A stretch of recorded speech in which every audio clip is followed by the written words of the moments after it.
Hello everyone, कैसे हो आप सब। उम्मीद करते हैं आप लोग अच्छे होंगे और अच्छे से आप लोग स्टडी कर रहे होंगे। तो इस वीडियो में हम लोग देखने वाले हैं क्लास 11th का सब्जेक्ट मैथमेटिक्स का क्वेश्चन बैंक जो JCERT द्वारा जारी किया गया है 2023। यहाँ इसलिए लिखा हुआ है क्योंकि 2023 का भी क्वेश्चन इसमें इंक्लूड कर दिया गया है और उससे पीछे जितना भी सारा क्वेश्चन है उन सारे क्वेश्चन को तो पहले से ही इसमें है ही। तो चलिए स्टार्ट करते हैं। तो इसमें एक बात का डिमेरिट ये है कि इसमें चैप्टर वाइज दिया है, तो चैप्टर वाइज देने से ये पता नहीं चल पा रहा है कि कौन सा क्वेश्चन किस ईयर में पूछा गया है। तो उसके लिए हम लोग ओरिजिनल क्वेश्चन पेपर लेकर के भी सॉल्व करेंगे और यहाँ हम लोग चैप्टर वाइज सॉल्व करेंगे, तो आसानी से बातें क्लियर हो जाएगी। तो चलिए स्टार्ट करते हैं। Question number 1 chapter number set, मतलब सेट का चैप्टर स्टार्ट करते हैं क्वेश्चन नंबर 1 से। क्या बोल रहा है, ए सेट इज सेट क्या है, कलेक्शन ऑफ ऑब्जेक्ट, ऑब्जेक्ट का कलेक्शन है, collection of well defined object, selection of object, none of the. तो ऑप्शन नंबर बी हो जाएगा करेक्ट, यानी collection of well defined object. इसका मतलब क्या हुआ थोड़ा समझ लेते हैं। जैसे अगर आपको बोला जाए कि आपको सेट बनाना है वोवेल लेटर का इन इंग्लिश अल्फ़ाबेट, तो आप क्या बनाइएगा, ए ई आई ओ यू। आपके दोस्त को अगर बोला जाएगा कि इंग्लिश अल्फ़ाबेट का वोवेल का सेट बनाइए तो वो भी यही बनाएगा, ए ई आई वो यू। हमको भी को पूछेगा तो हम भी यही बनाएंगे। तो मतलब सबका आंसर क्या आ रहा है, सेम आ रहा है। तो इसको हम लोग बोलेंगे वेल डिफाइंड ऑब्जेक्ट, मतलब कलेक्शन कर दिए वेल डिफाइंड ऑब्जेक्ट, मतलब जो पहले से डिफाइंड हो गया है। और जैसे अगर आपको बात करें कि अगर आपको पूछा जाए कि आपका दोस्त कौन है, तो आप हो सकता है मोहन बोल दोगी। और आपके अगर कोई और व्यक्ति को अगर पूछा जाए बी कोई व्यक्ति को, तो वो अपना दोस्त दूसरा बता सकता है, मतलब सोहन बता सकता है। तो मतलब क्या हो रहा है, आंसर दोनों का डिफरेंट आ जा रहा है। तो ये वेल डिफाइंड नहीं हुआ। वेल डिफाइंड मतलब सबका आंसर सेम आना चाहिए, पर्सन टू पर्सन। गूगल का बात नहीं कर रहे हैं, ठीक है। तो ये उम्मीद करते हैं समझ में आ गया होगा। चलिए आगे क्वेश्चन देखते हैं, उसके बाद धीरे धीरे क्लियर होते चलेगा। द सेट एक्स, एक्स क्या है, तो एक्स जो है सो पॉजिटिव इंटीजर है और उसका स्क्वायर करने के बाद 10 से छोटा ही होना चाहिए। तो चलिए ऑप्शन नंबर 1 चेक करते हैं। 1 का स्क्वायर 1, 2 का स्क्वायर 4, क्या ये जो है सो 10 से छोटा है, मतलब इसको स्क्वायर करने के बाद 10 से छोटा ही आया। अब देखिए ऑप्शन नंबर 2 में 1 का स्क्वायर 1, 2 का स्क्वायर 4 और 3 का स्क्वायर 9। इसका स्क्वायर करने के बाद क्या आया, ऑप्शन नंबर बी का स्क्वायर करने के बाद क्या आया, तो 10 से छोटा ही आया। ऑप्शन नंबर सी में देखेंगे 1 का स्क्वायर 1, 2 का स्क्वायर 4, 3 का स्क्वायर 9 और 4 का स्क्वायर क्या हो जा रहा है 60। तो क्या इसका स्क्वायर करने के बाद क्या आ जा रहा है, 10 से क्या आ जा रहा है, तो 10 से ज़्यादा आ जा रहा है। मतलब ऑप्शन नंबर सी नहीं होगा, इसमें तो और ज़्यादा आ जाएगा। तो मतलब इसमें किसका स्क्वायर करने के बाद 10 से छोटा आ रहा है, तो ऑप्शन नंबर 2 का भी आ रहा है, ऑप्शन नंबर 3 का भी आ रहा है। लेकिन हम लोग को देखना है मैक्सिमम, तो यानी ऑप्शन नंबर 3 हो जाएगा करेक्ट। मतलब इसमें 3 गो है, 2 गो तो होगा ही होगा, लेकिन उससे ज़्यादा करेक्ट यही होगा। तो आप लोग को बोला जाएगा कि करेक्ट ऑप्शन मारिए, कौन सा करेक्ट है, तो ऑप्शन नंबर बी हो जाएगा इसका करेक्ट। हाँ, ऑप्शन नंबर ए भी करेक्ट है, लेकिन अगर ऑप्शन नंबर बी नहीं होता तब ये करेक्ट होता, ठीक है। अगला क्वेश्चन क्या बोल रहा है, द सेट, ये जो सेट है इन सेट बिल्डर फॉर्म, इसको सेट बिल्डर फॉर्म में लिखना है। तो कैसे लिखोगे, एक है तो एक का स्क्वायर लिख सकते हैं, 4 है तो इसको 2 का स्क्वायर लिख सकते हैं, 16 मतलब 9 है तो 3 का स्क्वायर, और फिर क्या है 25 है तो इसको अच्छा 16 तो 4 का स्क्वायर, फिर है 25 मतलब इसको 5 का स्क्वायर लिख सकते हैं। तो यहाँ नहीं लग रहा है कि यहाँ 1 है, यहाँ 2 है, यहाँ 3 है, यहाँ 4 है, 5 है, तो 1 का स्क्वायर, 2 का स्क्वायर, 3 का स्क्वायर, 4 का स्क्वायर, 5 का स्क्वायर। मतलब इसके बदले हम लोग लिख देंगे इतना के बदले एक्स, सच दैट एक्स क्या है डिफाइन कर दो। तो मतलब एक्स जो है, x is the square of किसका, नेचुरल नंबर का। मतलब ये 1 का स्क्वायर, 2 का स्क्वायर, 3 का स्क्वायर, 4 का स्क्वायर, 5 का स्क्वायर, डॉट डॉट डॉट, मतलब नेचुरल नंबर का क्या है स्क्वायर, यानी ऑप्शन नंबर 1 हो जाएगा करेक्ट। नेचुरल नंबर नहीं है, क्यों, क्योंकि यहाँ नेचुरल नंबर का स्क्वायर दिख रहा है ना, नेचुरल नंबर थोड़े दिख रहा है, होल नंबर भी नहीं दिख रहा है, क्योंकि होल नंबर किसको बोलते हैं, जीरो होना चाहिए, तो जीरो तो है नहीं। अगला क्वेश्चन क्या बोल रहा है, इफ ये सेट, सेट के अंदर एलिमेंट दिया गया, then which one is true, इनमें से कौन सही है। क्या 4 जो है सो ए के अंदर नहीं है, डज नॉट बिलोंग्स टू ए, नहीं है, यहाँ पर है, तो ये ऑप्शन गलत हो जाएगा। ऑप्शन नंबर बी में क्या बोल रहा है, 5 जो है नहीं बिलोंग कर रहा है ए में, नहीं बिलोंग तो कर रहा है, तो मतलब ये भी गलत। ऑप्शन नंबर सी में बोल रहा है 1 क्या बिलोंग कर रहा है ए का कम्प्लीमेंट में, तो क्या यहाँ ए का कम्प्लीमेंट है, नहीं है, मतलब ऑप्शन नंबर सी भी गलत। ऑप्शन नंबर डी में देखिए 3 belongs to A, 3 belongs to A, क्या 3 ए के अंदर है, तो हाँ है, मतलब ऑप्शन नंबर डी हो जाएगा करेक्ट, यानी 3 ए के अंदर बिलोंग कर रहा है। अगला क्वेश्चन क्या बोल रहा है, ए सेट इज कॉल्ड, मतलब ए सेट इज कॉल्ड ये null set if, null set बोलो, एम्प्टी सेट बोलो, वॉइड सेट बोलो, तीनों एक ही चीज़ होता है। नल सेट कब बोला जाता है? जब उसमें एक भी एलिमेंट ना हो, मतलब it contain no element. Single element रहेगा तो उसको नल सेट नहीं बोलेंगे। क्यों? क्योंकि इसमें एक सेट है, मतलब एक एलिमेंट है, तो एलिमेंट नहीं होना चाहिए तभी उसी को नल सेट बोलते हैं। या तो एम्प्टी सेट बोल सकते हो, यानी ऑप्शन नंबर 1। अगला क्वेश्चन क्या बोल रहा है? क्वेश्चन नंबर 6 ना, क्वेश्चन नंबर 6 में क्या बोल रहा है? Which one is the null set, इनमें से कौन जो है नल सेट है? तो देखिए इसको जो इक्वेशन दिया गया उसको सॉल्व करते हैं। तो एक्स स्क्वायर उधर जाएगा तो क्या हो जाएगा? प्लस में 4, तो यहाँ से एक्स बराबर निकल के आएगा +-2। मतलब एक्स सेट में कौन सा एलिमेंट होगा? तो या तो 2 या तो -2। लेकिन यहाँ बोल रहा है क्या पता है कि -2 को भी नहीं लेना है, उससे छोटा लेना है। लेकिन लेना तो हम लोग को इसी 2 में एलिमेंट, इसी 2 में से एगो लेना है। अब यहाँ बोल रहा है -2 भी नहीं लेना है, मतलब 2 भी नहीं लेना है, मतलब यहाँ खाली हो जाएगा। इसमें क्या बोल रहा है? 2 केवल लेना है, मतलब 2 के इक्वल है। इसमें क्या बोल रहा है? -2 केवल लेना है, यानी -2 के इक्वल है। ठीक है, इसमें खाली हो जाएगा। क्यों? यही 2 में से यहाँ एलिमेंट को रखना है। ऐसा नहीं कि यहाँ -2 से 2 के बीच तो नंबर है सर, -1 0 1, तो ऐसा नहीं रखना। यहाँ जो वैल्यू हम लोग का आया उसी में से यहाँ रखना पड़ता है। ठीक है, तो मतलब ऑप्शन नंबर ये हो जाएगा नल सेट, यानी करेक्ट आंसर। अगला क्वेश्चन, क्वेश्चन नंबर 7 क्या बोल रहा है? द सेट ये एक्स सच दैट, एक्स जो लेना है 1 से बड़ा और 2 से छोटा, और एक्स जो है सो बिलोंग कर रहा है नेचुरल नंबर में। क्या 1 से बड़ा और 2 से छोटा कोई नेचुरल नंबर होता है? नेचुरल नंबर 1 से स्टार्ट होता है, 1 2 3 4 डॉट डॉट डॉट डॉट, इस प्रकार से बोल रहा है कि 1 से बड़ा और 2 से छोटा कोई नेचुरल नंबर होता है? क्या 1 से बड़ा और 2 से छोटा कोई नेचुरल नंबर होगा? क्या आप 1.5 लिख दोगे? नहीं, ये नेचुरल नंबर नहीं होता है। तो मतलब 1 से बड़ा और 2 से छोटा कोई भी नेचुरल नंबर नहीं होता है, इसीलिए एम्प्टी सेट हो जाएगा। 1.5 ये क्या है? तो ये नेचुरल नंबर नहीं ना है, ये तो हो जा रहा है आपका पॉइंट में, और पॉइंट में क्या होता है? रियल नंबर होता है। तो यहाँ रियल नंबर नहीं बोल रहा है, नेचुरल नंबर बोल रहा है कि 1 से बड़ा और 2 से छोटा कोई नेचुरल नंबर होता है? तो नहीं होता है, इसलिए एम्प्टी सेट हो जाएगा। अगला क्वेश्चन, क्वेश्चन नंबर 8 क्या बोल रहा है? A set is called a finite set. Finite set कब बोलते हैं? जब उसमें काउंटेबल एलिमेंट हो, यानी फाइनाइट नंबर ऑफ एलिमेंट हो, जिसको हम लोग, फाइनाइट मतलब जिसको गिन सके, इनफाइनाइट मतलब जिसको हम लोग गिन नहीं सकते हैं। क्या it contain infinite number of element? अगर इनफाइनाइट मतलब हम लोग गिन नहीं सकते तो इनफाइनाइट वाला नहीं होगा। इट कंटेन नो एलिमेंट, अगर एलिमेंट नहीं रहेगा तो भी उसको फाइनाइट ही बोला जाएगा, लेकिन जो ऑप्शन सी हो जाएगा वो करेक्ट हो जाएगा। क्यों? क्योंकि if contain finite number of element, इसका डिफिनेशन यही है कि फाइनाइट सेट हम लोग तभी बोलेंगे जब उसमें फाइनाइट नंबर ऑफ एलिमेंट हो। फाइनाइट मतलब जिसको गिन सकें, तो ऑप्शन नंबर सी हो जाएगा करेक्ट। हाँ, ऑप्शन बी को भी हम लोग सही मान सकते हैं अगर ऑप्शन नंबर सी नहीं रहता तब। कैसे? इट कंटेन नो एलिमेंट, तो हम लोग को दिख तो जाएगा कि इसमें एक भी एलिमेंट नहीं है।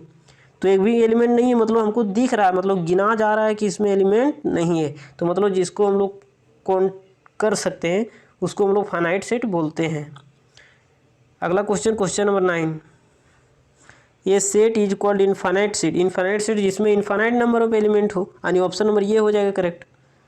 अगला क्वेश्चन, क्वेश्चन नंबर 10 क्या बोल रहा है? Two set A and B are said to be an equal set if they have exactly the same element, they have the same number of element, they have the same length, none of the. तो हम example दे करके बताते हैं। Equal set और equivalent set, इस दोनों में कन्फ्यूजन नहीं होना चाहिए, एकदम क्लियर बात बता देंगे। 1 2 3 और बी के अंदर है 3 एलिमेंट 2 1 3, तो ये क्या बोलोगे आप? ए इज इक्वल टू बी है। क्यों? क्योंकि ए का जितना भी एलिमेंट है उतना एलिमेंट बी में भी है। जैसे यहाँ भी 1 है तो यहाँ भी 1, यहाँ भी 2 तो यहाँ भी 2, यहाँ भी 3 यहाँ भी 3, तो मतलब एलिमेंट क्या है? एग्जैक्ट सेम है। एग्जैक्ट ऊपर भी नीचे भी क्या है? सेम है। मतलब ए में भी एलिमेंट और बी में भी एलिमेंट एग्जैक्ट पूरा सेम है। यहाँ भी 1 तो यहाँ भी 1, यहाँ 2 तो यहाँ 2, यहाँ 3 तो यहाँ 3, तो इसको हम लोग इक्वल सेट बोलेंगे। क्या इसको हम लोग इक्विवेलेंट सेट बोल सकते हैं? हाँ, बोल सकते हैं। क्यों? क्योंकि नंबर ऑफ एलिमेंट इन ये, इक्विवेलेंट सेट मतलब केवल नंबर सेम होना चाहिए। Number of element in A is equal to number of element in B है, मतलब नंबर ऑफ एलिमेंट इसमें भी 3 को, इसमें भी 3 को, तो इसको हम लोग इक्विवेलेंट सेट भी बोल देंगे। इक्वल इसलिए बोलेंगे क्योंकि एग्जैक्ट सेम है। तो एक वो इक्विवेलेंट का एग्जांपल ले लेते हैं।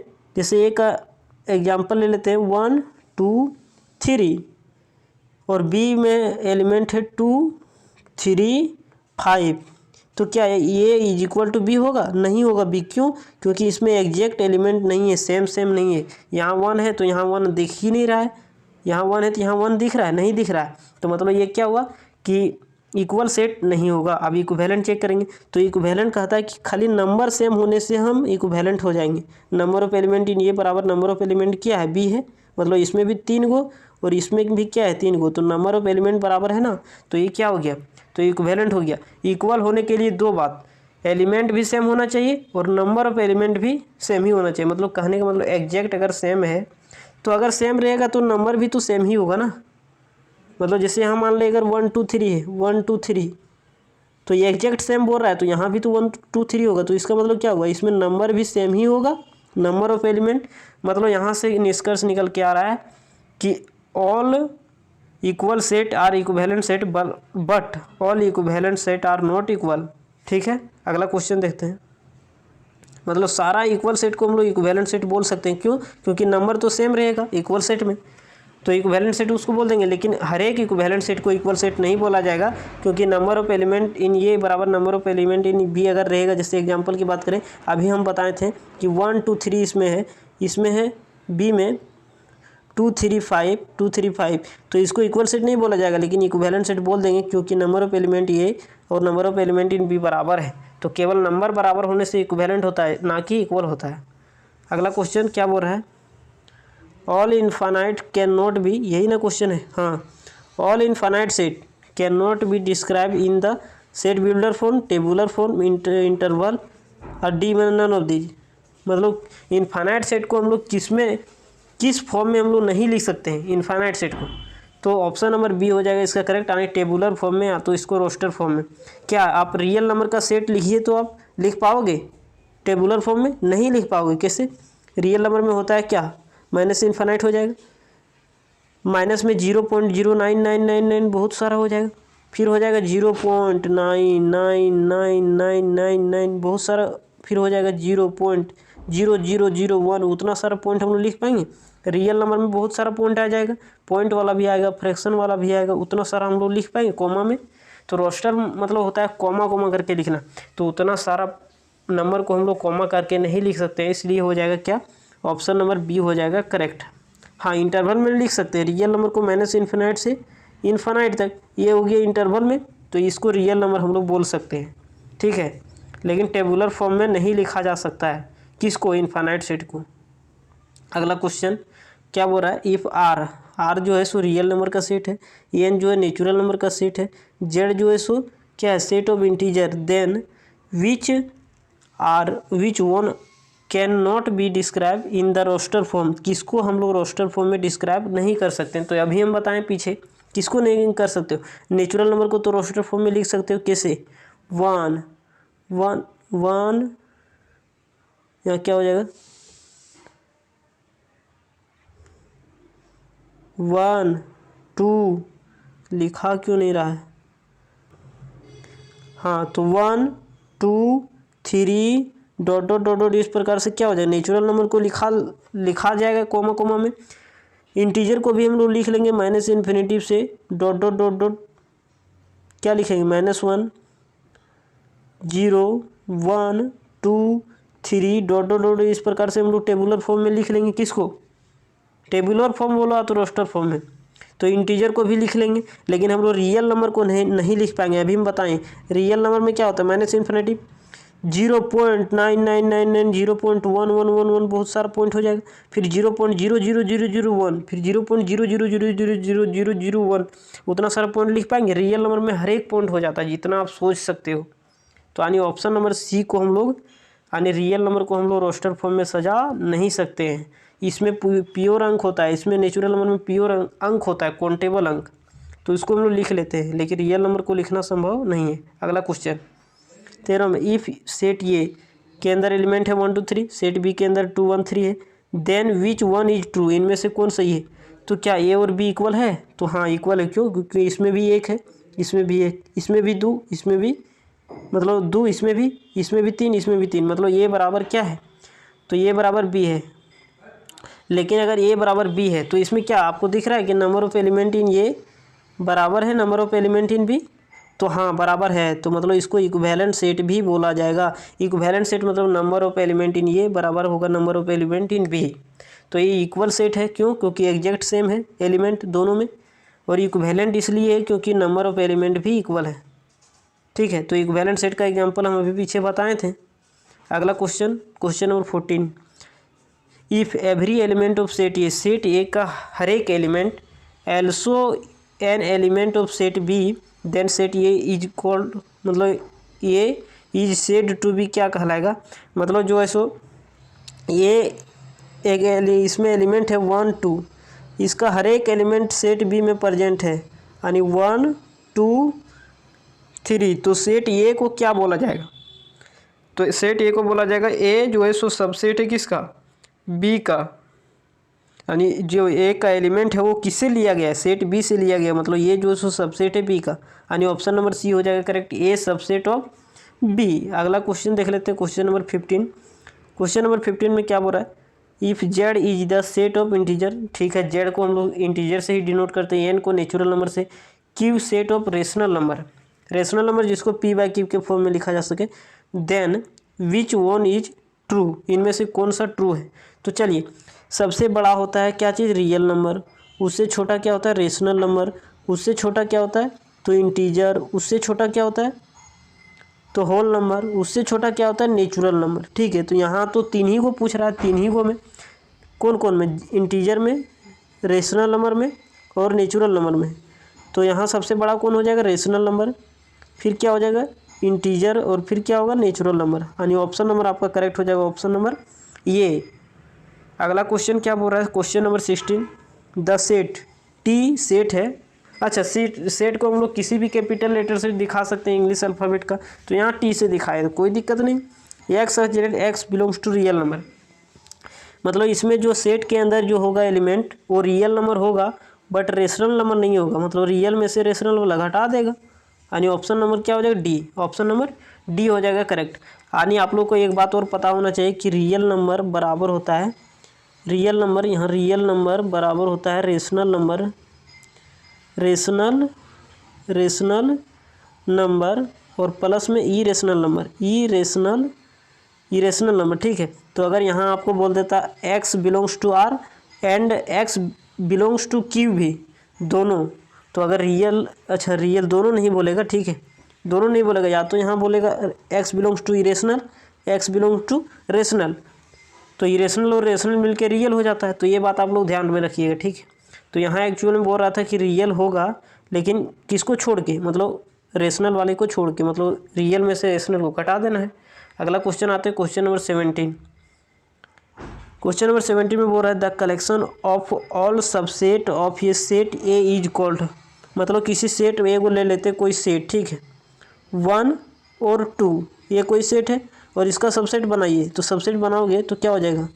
5 हो जाएगा एक सबसेट, फिर 1 हो जाएगा एक सबसेट, फिर क्या हो जाएगा? 2 हो जाएगा एक सबसेट, और एगो क्या हो जाएगा? 1 2 हो जाएगा, 1 2 हो जाएगा। ठीक है, बोल रहा है सारा सबसेट को एगो सेट में बना दिया जाए, मतलब एगो करली बड़कर बड़का डाल देंगे, तो ये क्या कहलाएगा? तो ये पावर सेट ना कहलाता है, सारा सबसेट को घेर के एगो सेट बना दे तो वो पावर सेट कहलाता है, यानी ऑप्शन नंबर सी हो जाएगा करेक्ट।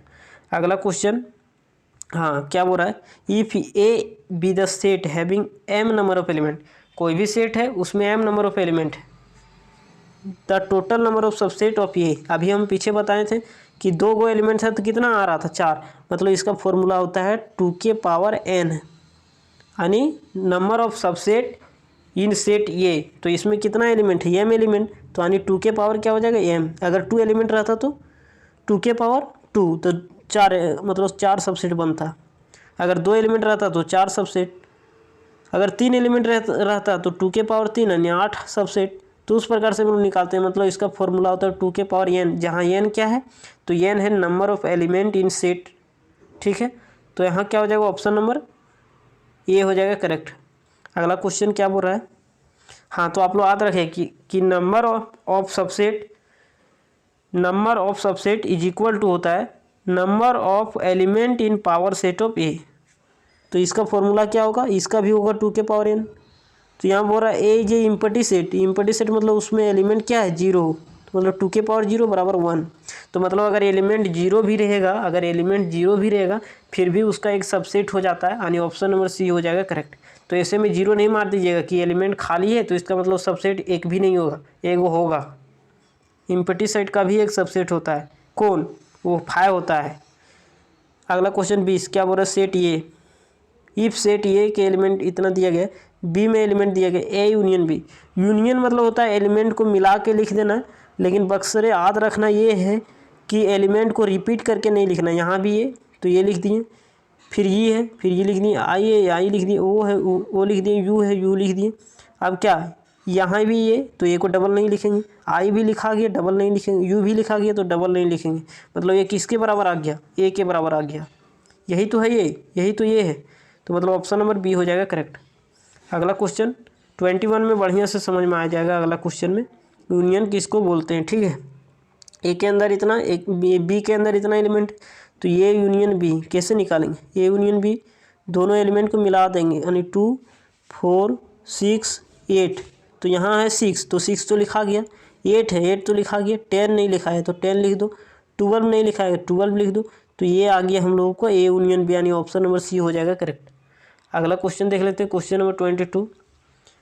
सेट ए के अंदर एलिमेंट दिया गया, सेट बी के अंदर एलिमेंट, देन ये इंटरसेक्शन। इंटरसेक्शन मतलब कॉमन जो दोनों में हो। तो दोनों में क्या क्या ढूंढिए, 2 ए में है परंतु 2 बी में नहीं है, 4 ए में है परंतु 4 बी में नहीं है, 6 ए में भी है बी में भी है, मतलब 6 को लिखाएंगे, 8 यहाँ भी है 8 यहाँ भी है, मतलब 8 भी हो जाएगा। और कोई एलिमेंट कॉमन नहीं आ रहा है, मतलब ये हो जाएगा 6 और 8, यानी ऑप्शन नंबर सी। अगला क्वेश्चन देख लेते हैं, क्वेश्चन नंबर 23 क्या बोल रहा है, the union of the two set A and B consist of element which are. तो आप लोगों को एक चीज़ बताया गया होगा कि यूनियन मने और इंटरसेक्शन मने एंड। एंड मतलब इंटरसेक्शन होता है और मतलब यूनियन, ये याद रखिएगा, हम यहाँ लिख दे रहे हैं। यूनियन यूनियन मतलब और एंड लिखा रहेगा मतलब इंटरसेक्शन। एंड मतलब क्या समझिएगा, इंटरसेक्शन, और यूनियन मतलब और। तो यहाँ देखिए क्या पूछ रहा है, यूनियन, तो यूनियन मतलब और किस में दिख रहा है, ऑप्शन नंबर बी में। अगला क्वेश्चन, इसमें इंटरसेक्शन दिख रहा है तो इंटरसेक्शन मतलब एंड, एंड मतलब इंटरसेक्शन, ऑप्शन नंबर ए में। अगला क्वेश्चन ऑप्शन नंबर मतलब 25 नंबर क्वेश्चन क्या बोल रहा है, the set X such that X belongs to A और X belongs to B is equal to, क्या होगा, यूनियन होगा कि इंटरसेक्शन होगा कि A cross B, A into B. तो हम बताएं यहाँ क्या दिख रहा है, और मतलब क्या होता है, और मतलब अभी बताए थे, और मतलब यूनियन, यानी ऑप्शन नंबर सी। एंड मतलब इंटरसेक्शन, तो ये सब ट्रिक है। क्या भाई एंड है तो मतलब इंटरसेक्शन वाला होगा, ऑप्शन नंबर डी। अगला क्वेश्चन, ये डायरेक्ट प्रॉपर्टी है, कौन सा प्रॉपर्टी है, तो इसको हम बताते हैं कौन सा प्रॉपर्टी है। क्या बोल रहा है, A union B union C करने के बाद A union B union C hold then, मतलब डायरेक्ट आप लोग को पूछा जा रहा है कि ये जो प्रॉपर्टी जो इसके बराबर इतना आता है वो किस प्रॉपर्टी के तहत आता है, मतलब किस लॉ के तहत आता है, सो आप लोगों को बताना है, ठीक है। तो ये होता है एसोसिएटिव लॉ, एसोसिएटिव लॉ के मदद से आता है, मतलब इस लॉ को हम लोग एसोसिएटिव लॉ बोलते हैं। कॉम्यूटेटिव लॉ किसको बोलते हैं, तो कॉम्यूटेटिव बोलते हैं ए यूनियन बी बराबर होता है बी यूनियन ए के, तो इसको बोलते हैं हम लोग कॉम्यूटेटिव लॉ। और यहाँ जो दिख रहा है उसको बोलते हैं एसोसिएटिव लॉ। डिस्ट्रीब्यूटिव लॉ किसको बोलते हैं, वो भी आगे आ रहा है। अगला क्वेश्चन 28 नंबर क्या बोल रहा है, ए यूनियन ए बराबर ए के बराबर होता है, तो होल्ड मतलब देन इट इज कॉल्ड, इस लॉ को किस, मतलब ये जो आ रहा है वो किस लॉ के मदद से आ रहा है, तो इस लॉ को क्या बोलते हैं, तो इसको बोलते हैं हम लोग इंडिपेंडेंट लॉ, यही ना बोलते हैं। ऑप्शन नंबर ये हो जाएगा इसका करेक्ट। क्वेश्चन नंबर 28 का ऑप्शन नंबर ए, ये सब याद रखना है, ठीक है। अगला क्वेश्चन में देखिए ये वाला आ गया आपका एसोसिएटिव, बताएं अभी पीछे कम्यूटेटिव भी बता दिए थे, अब आया ये वाला कौन, डिस्ट्रीब्यूटिव। ये इंटरसेक्शन बी यूनियन सी बराबर है ए इंटरसेक्शन बी यूनियन ये इंटरसेक्शन सी, यानी डिस्ट्रीब्यूटिव लॉ, यानी ऑप्शन नंबर ये। यही चारों याद रखना है, कौन कौन, कम्यूटेटिव, एसोसिएटिव, डिस्ट्रीब्यूटिव और इंडिपेंडेंट। अगला क्वेश्चन, क्वेश्चन नंबर 30 क्या बोल रहा है, R is the set of real number, R जो है सो set of real number, Q जो set of irrational number, then R minus Q क्या होगा, मतलब रियल में से अभी हम पीछे बताए थे रियल नंबर बराबर होता है rational number plus irrational number. तो real number is equal to होता है रेशनल नंबर, रेशनल नंबर और प्लस में होता है इरेशनल नंबर, ये चीज़ होता है। तो यहाँ बोल रहा है रियल में रेशनल को घटा दो, तो रियल में अगर रेशनल को घटाओगे तो इरेशनल को इधर लेफ्ट साइड बुला दोगे, तो रियल में अगर रेशनल को घटाओगे तो क्या बचेगा, इरेशनल ना बचेगा। तो ये वाला यहाँ घटाया गया है तो आया क्या, इरेशनल, मतलब ऑप्शन नंबर आपका हो जाएगा इरेशनल, यानी ऑप्शन नंबर सी हो जाएगा करेक्ट। मतलब रियल में से रेशनल को घटाओगे तो इरेशनल बचेगा। तो हम अभी पीछे भी बता दिए थे इसको। अगला क्वेश्चन 31 क्या बोल रहा है, if U be the universal set, ठीक है, यू कोई यूनिवर्सल सेट है, यूनिवर्सल सेट मतलब बड़का सेट, ठीक है, and A B any subset of universal set, हाँ यूनिवर्सल सेट का कोई सबसेट ये है, ठीक है, then X such that X union A और X does not belongs to A is denoted by, मतलब क्या बोल रहा है, थोड़ा ध्यान से सुनना है कि एक्स जो है बिलोंग कर रहा है यूनियन में और एक्स नहीं बिलोंग कर रहा है, मतलब उसको ए का कम्प्लीमेंट बोला जाता है, ठीक है, यानी ऑप्शन नंबर आपका करेक्ट हो जाएगा ऑप्शन नंबर ए, मतलब बी हो जाएगा करेक्ट। क्वेश्चन नंबर 31 का ऑप्शन नंबर बी आपको हम करके दिखाते हैं। जैसे एग्जांपल ले लेते हैं, यूनिवर्सल सेट ले लेते हैं 1 2 3, एग्जांपल ले करके बताते हैं। अगर आपको कोई प्रॉपर्टी समझ में नहीं आ रहा हो तो एग्जांपल लेके बनाइए, समझ में आ जाएगा। ये सेट मान लेते हैं 1 2, ठीक है, 1 2। अब हम लोग को निकालना है ए का कम्प्लीमेंट, तो ए का कम्प्लीमेंट मतलब यूनिवर्सल सेट में ये वाला घटा दो तो घटाएगा तो क्या बचेगा, 3 बचेगा। अभी इस 3 ए का कम्प्लीमेंट आ गया, तो वही बोल रहा था एक्स जो बिलोंग कर रहा है यूनियन में, क्या ये 3 बिलोंग कर रहा है यूनियन में, हाँ बिलोंग कर रहा है, लेकिन ये में बिलोंग नहीं कर रहा है, तो क्या ये में बिलोंग कर रहा है, नहीं कर रहा है, तो यही यहाँ बोल रहा था। तो मतलब ए का कम्प्लीमेंट हो जाएगा ऑप्शन नंबर बी। तो अगर आपको कोई प्रॉपर्टी समझ में नहीं आ रहा हो तुरंत एग्जाम्पल लीजिए, तुरंत बातें क्लियर कर लीजिए।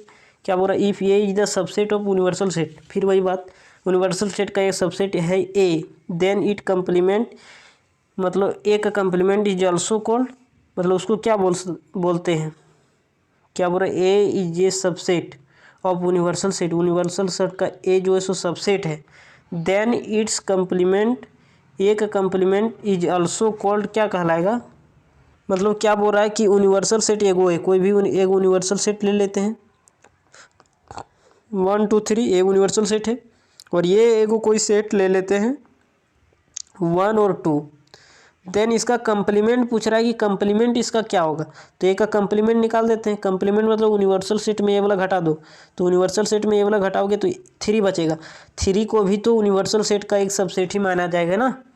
तो ये अगर यूनिवर्सल सेट का सबसेट है तो क्या एक कम्प्लीमेंट को यूनिवर्सल सेट का सबसेट नहीं कहेंगे, 3 भी तो एक सबसेट है यूनिवर्सल सेट का, मतलब इसको भी सबसेट ही बोलेंगे, यानी ऑप्शन नंबर सी हो जाएगा करेक्ट। अगला क्वेश्चन देखते हैं, क्वेश्चन नंबर 33, लेट ये be the subset of universal set you, ये जो है सो सबसेट है किसका, यूनिवर्सल सेट का। ए का जो डैश है बी द कम्प्लीमेंट ऑफ ए, मतलब ए का डैश जो होता है ना वो कम्प्लीमेंट बोला जाता है उसको, किसका, ए सेट का। देन ये का कम्प्लीमेंट का अगर फिर से कम्प्लीमेंट किया जाए तो किसके बराबर होता है, तो ए के बराबर होता है। ये प्रॉपर्टी आप लोगों को पता होगा, यानी ऑप्शन नंबर बी। अगला क्वेश्चन नंबर क्या हो जाएगा, क्वेश्चन नंबर आप लोगों को 34 में क्या बोल रहा है कि ये यूनियन ए का कम्प्लीमेंट इज इक्वल टू क्या होगा। तो चलिए हम लोग को तो पता नहीं है तो एग्जाम्पल लेके क्लियर कर देंगे। चलिए एक एग्जाम्पल लीजिए, यूनिवर्सल सेट ले लेते हैं वही 1 2 3 1 2 3, ये अपने से एग्जाम्पल ले लिए। ए सेट ले लेते हैं 1 और 2, 1 और 2, कोई भी आप एग्जाम्पल ले सकते हो अपने से। अब क्या करिए कि ये का कम्प्लीमेंट निकाल लीजिए, ए का कम्प्लीमेंट मतलब यूनिवर्सल सेट में ए वाला घटा दो, 3 बचेगा। अब क्या बोल रहा है, ए यूनियन ए का कम्प्लीमेंट, मतलब ए में और ए का कम्प्लीमेंट का यूनियन कर दीजिए, यूनियन करना मतलब मिला देना। तो ये यूनियन ए का कम्प्लीमेंट, ये यूनियन ए का कम्प्लीमेंट करेंगे ना तो फिर वही आ जाएगा 1 2 3, मतलब कौन, यूनिवर्सल सेट ही आ जाएगा, यानी ऑप्शन नंबर आपका क्या हो जाएगा। अच्छा इस दोनों को मिलाएं तो क्या है 1 2 3, और 1 2 3 किसके बराबर, यूनिवर्सल सेट के बराबर, यानी ऑप्शन नंबर सी हो जाएगा करेक्ट। तो अपने से आप एग्जाम्पल लेके भी क्लियर कर सकते हो। अब यहाँ इंटरसेक्शन है तो कोई दिक्कत नहीं, एग्जाम्पल वही वाला रहने देते हैं।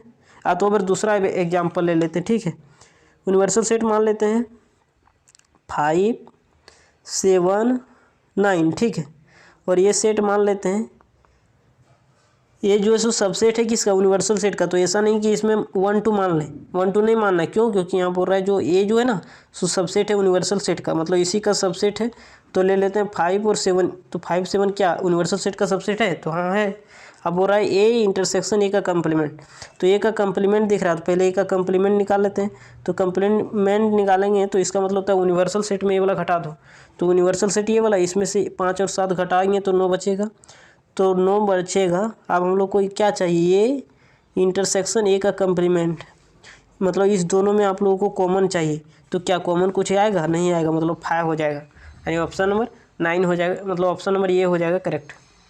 अगला क्वेश्चन 36 में क्या बोल रहा है, A and B are 2 subset of the universal set, universal set का ए और बी जो है सो दोनों क्या है, सबसेट है।